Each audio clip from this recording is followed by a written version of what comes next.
Thyroid தொடர்பான நிறைய கேள்விகள்ங்க. Thyroid சரி செய்ய முடியுமா டாக்டர்? எனக்கு இத்தனை வருஷமா இருக்கே, சரி செஞ்சிடலாமா? இல்லை உணவிலே நான் இதை சரி செய்யலாமா? டெய்லி காலையில் எம்டி ஸ்டொமக்கில் இந்த டேப்லெட் சாப்பிட்றேனே, ஸோ இந்த டேப்லெட் ரொம்ப அவசியமா எனக்கு? இந்த டேப்லெட்ல இருந்து எனக்கு கண்டிப்பாக ஒரு விடுதலை இல்லாமல் நான் தைராய்டை எப்படி மெயின்டைன் பண்ணுறது? நார்மலாக ஒரு தைராய்டு லெவலை நான் எப்படி ரீச் பண்ணுறது? ஸோ இந்த மாதிரி தான் நிறைய கேள்விகள். ஏன்னா இந்த தைராய்டு தொடர்பான பிரச்சனைக்கு இன்றைக்கி ஆண்களும் சரி பெண்களும் சரி நிறைய டேப்லெட் வருஷ கணக்கில் காலையில் எந்திரிச்ச உடனே அந்த டேப்லெட் ஒன்று போட்டுட்டு தான் மேம் நான் பெட்டை விட்டே கீழே இறங்குவேன். இந்த மாதிரி நிறைய பேர் இருக்கீங்க இல்லையா? இந்த தைராய்டை விரட்டக்கூடிய சக்தி வாய்ந்த உணவுகள் என்னென்ன? இதை நீங்கள் ரெகுலராக, இப்போ நான் சொல்லக்கூடிய உணவுகளை ரெகுலராக நீங்கள் டெய்லி இந்த மாதிரி மிக சிறந்த உணவுகள், தைராய்டை விரட்டக்கூடிய உணவுகள் நமக்கு நீங்கள் ஒரு 2 வருஷத்துக்கு அப்புறம் நினச்சி பார்ப்பீங்க, நமக்கு தைராய்டு இருந்துச்சு, ஆமாம் இல்லை சரியாயிடுச்சே அப்படின்னு நினைப்பீங்க. இப்போ இதெல்லாம் கட்டாயம் தைராய்டு தொடர்பான பிரச்சனைகள், அதனால் வரக்கூடிய உடல் எடை அதிகரிப்பு, இர்ரெகுலர் பீரியட்ஸ், இது எல்லாமே நமக்கு குறைய ஆரம்பிக்கும்.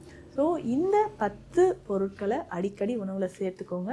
ரொம்ப ஈஸியாக உங்களுக்கு தைராய்டு லெவல் குறைய ஆரம்பிக்கும்.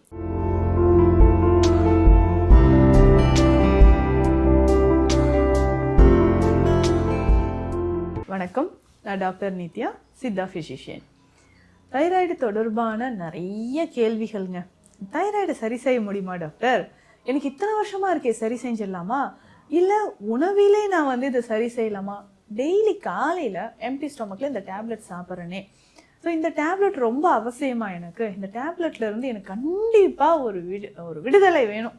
டேப்லெட்டே இல்லாமல் நான் தைராய்டை எப்படி மெயின்டைன் பண்ணுறது? நார்மலாக ஒரு தைராய்டு லெவலை நான் எப்படி ரீச் பண்ணுறது? ஸோ இந்த மாதிரி தான் நிறைய கேள்விகள். ஏன்னா இந்த தைராய்டு தொடர்பான பிரச்சனைக்கு இன்றைக்கி ஆண்களும் சரி பெண்களும் சரி நிறைய டேப்லெட் வருஷ கணக்கில் காலையில் எந்திரிச்ச உடனே அந்த டேப்லெட் ஒன்று போட்டுட்டு தான் மேம் நான் பெட்டை விட்டே கீழே இறங்குவேன். இந்த மாதிரி நிறைய பேர் இருக்கீங்க இல்லையா?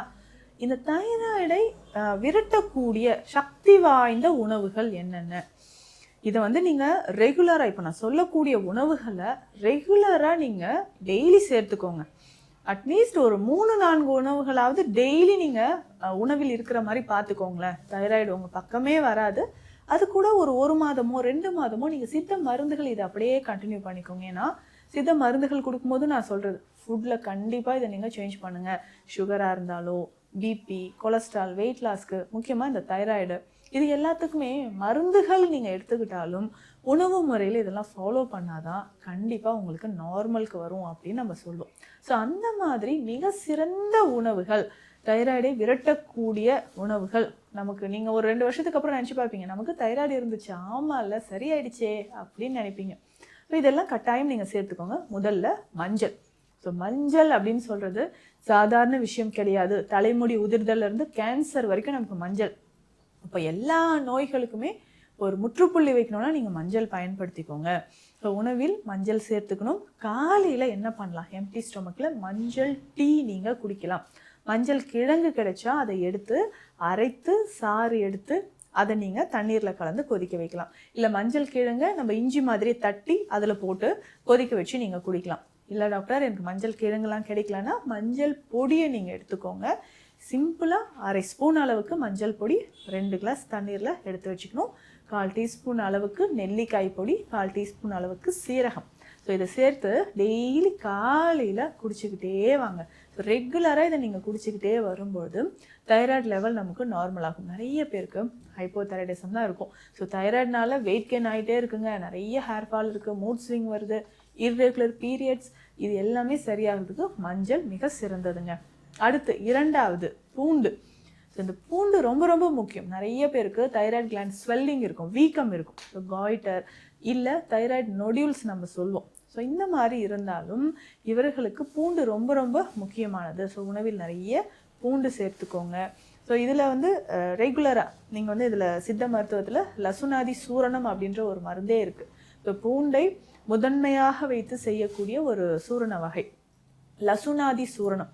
ஸோ இதை நம்ம பயன்படுத்தும் பொழுது நம்ம உடலில் இருக்கக்கூடிய கழிவுகள் வெளியேறி நம்மளுடைய ஹார்மோன்ஸ் நார்மலாக இருக்க ஆரம்பிக்கும். ஸோ இந்த லசுனாதி சூரணமும் காலையும் இரவும் ஒரு 1/2 ஸ்பூன் அளவுக்கு நீங்கள் வெந்நீரில் கலந்து குடிச்சிட்டு வரலாம். ஸோ அடுத்து 3வது முக்கியமான ஒரு முக்கியமானதுங்க. இது எல்லாத்துக்குமே நோய்களை விரட்டக்கூடியது, வலிகளை விரட்டக்கூடியது, கட்டிகளை கரைக்கக்கூடியதுன்னா இஞ்சி. ஸோ இந்த இஞ்சியை நம்ம எப்படி பயன்படுத்தலாம்னா, இஞ்சி தேனூரலாக எடுத்துக்கோங்க. ஸோ தைராய்டு பிரச்சனை உங்களுக்கு இருந்ததுன்னா இந்த இஞ்சியை வந்து தேனூரலாக நீங்கள் பயன்படுத்திட்டு வரணும். ஸோ இஞ்சியை வந்து மேல் தோல் நீக்கிட்டு சின்ன சின்ன பீசஸாக கட் பண்ணி நீங்கள் தேனில் ஊற வச்சுக்கோங்க. ஸோ தேனில் ஊற வைத்து நீங்கள் இஞ்சியை எடுத்துக்கிட்டே வரும்பொழுது நம்ம உடலில் இருக்கக்கூடிய அந்த கழிவுகள், தைராய்டோட வீக்கம் உங்களுக்கு குறைய ஆரம்பிக்குது. ஸோ தைராய்டு வீக்கம் நமக்கு குறையறதுக்கு இஞ்சி தேனூரல் ரொம்ப ரொம்ப சிறந்தது. அதே மாதிரி இஞ்சி மணப்பாகு நமக்கு கிடைக்குது. ஸோ இந்த இஞ்சி மணப்பாகு அப்படின்னு சொல்கிற ஒரு விஷயமும் இந்த மருந்தும் வெந்நீரில் கலந்து நம்ம குடிக்கும்போது தைராய்டுக்கு இது ரொம்ப ரொம்ப நல்லது. ஸோ அடுத்த விஷயம் என்ன நம்ம சேர்க்க போகிறோம், 4வது முக்கியமான ஒரு விஷயம் அப்படின்னு கேட்டிங்கன்னா, பைனாப்பிள் நீங்கள் எடுத்துக்கணுங்க. ஸோ நிறைய பேர் வந்து இந்த பைனாப்பிள் வந்து அவாய்ட் பண்ணிட்டே வருவீங்க. இது பைனாப்பிள் எடுத்துக்கும்போது தைராய்டு லெவல் நமக்கு நல்லா பேலன்ஸ்ட் ஆகும் அப்படின்னு சொல்லலாம். ஸோ ரொம்ப நாளாக எனக்கு தைராய்டு ப்ராப்ளம்ங்க, இதனால் நான் வந்து கன்சீவ் ஆகிறதும் தடைப்படுதுன்னு நிறைய பேர் வருத்தப்படுவீங்க. ஸோ அவர்களுக்கு எல்லாமே ஒரு முக்கியமான ஒரு மருந்தாக நம்ம பார்த்துட்டு வரோம். அதில் இந்த பழ வகைகளில் பைனாப்பிள் ரொம்ப சிறந்தது. இந்த பைனாப்பிள் எப்படி எடுத்துக்கலாம்னா, இதை பைனாப்பிள் சின்ன சின்ன பீசஸாக கட் பண்ணி தண்ணீரில் போட்டுருங்க. நல்லா பாயில் பண்ணி அந்த தண்ணீரை கூட நம்ம குடிக்கலாம். ஸோ இது வந்து வாரம் ஒரு 2-3 முறை ஸோ இந்த பைனாப்பிளை நீங்கள் பயன்படுத்தும் பொழுதும் இது ரொம்ப சிறந்தது அப்படின்னு சொல்லலாங்க. அடுத்து முக்கியமான ஒரு விஷயம், ஸோ 6வது நம்ம வந்து கருப்பு எள்ளு சொல்லலாம். இந்த கருப்பு எள்ளுங்க ரொம்ப ரொம்ப முக்கியமானது. இந்த கருப்பு எள்ளு பார்த்திங்கன்னா நம்ம பொடியாக செய்து சாப்பிட்லாம். இந்த கருப்பு எள்ளோட வெல்லமோ கருப்பட்டியோ சேர்த்து உருண்டைகளாக நீங்கள் எடுத்துக்கலாம். ஸோ கருப்பு எள்ளு இந்த மாதிரி நீங்கள் பயன்படுத்திக்கிட்டே வரும்போதும் தைராய்டு லெவல் நமக்கு நல்லா மெயின்டைன் ஆகும். ஸோ சீக்கிரமாக நமக்கு குறையிறதுக்கு இது பயன்படுது. அடுத்ததாக ஸோ 7வது முக்கியமான ஒரு பொருள் இதுதாங்க, ஆனால் ஈஸியாக கிடைக்கக்கூடியது அப்படின்னு பார்த்தோம்னா முருங்கைக்கீரை. ஸோ முருங்கைக்கீரை, முருங்கைப்பூ இதுவுமே உங்களுக்கு ரொம்ப ரொம்ப சிறந்தது. ஸோ முருங்கைக்கீரையை சூப் மாதிரியோ அடிக்கடி நம்ம வந்து துவையல் மாதிரியோ இல்லை கூட்டாகவோ நீங்கள் செய்து சாப்பிட்டுக்கிட்டே வாங்க. ஸோ இப்படி எடுக்கும்பொழுதும் தைராய்டு லெவல் நமக்கு அதிகமாக இருக்குது இல்லை குறையாமல் இருக்குது அப்படின்னா இதை நீங்கள் தாராளமாக பயன்படுத்தலாம். அடுத்து 8வது முக்கியமான ஒரு உணவு அப்படின்னு பார்த்தோம்னா கொள்ளுங்க. ஸோ தவறாமல் கொள்ளு நீங்கள் உணவில் பயன்படுத்திக்கோங்க. ஸோ கொள்ளு வந்து துவையலாக ரசமாக நீங்கள் சேர்த்து சாப்பிடலாம். அந்த மாதிரி சாப்பிடும்போதும் தைராய்டு இருக்கிறவங்களுக்கு ரொம்ப சிறந்தது அப்படின்னு சொல்லலாம். அடுத்து 9வது முக்கியமான ஒரு விஷயம் என்னன்னா சோம்புங்க. சோம்பு அதாவது பெருஞ்சீரகம் அப்படின்னு சொல்கிற ஒரு விஷயம். இந்த பெருஞ்சீரகம் நம்ம எப்படிங்க பயன்படுத்தலாம் அப்படின்னா, கஷாயமாக குடிக்கலாம்.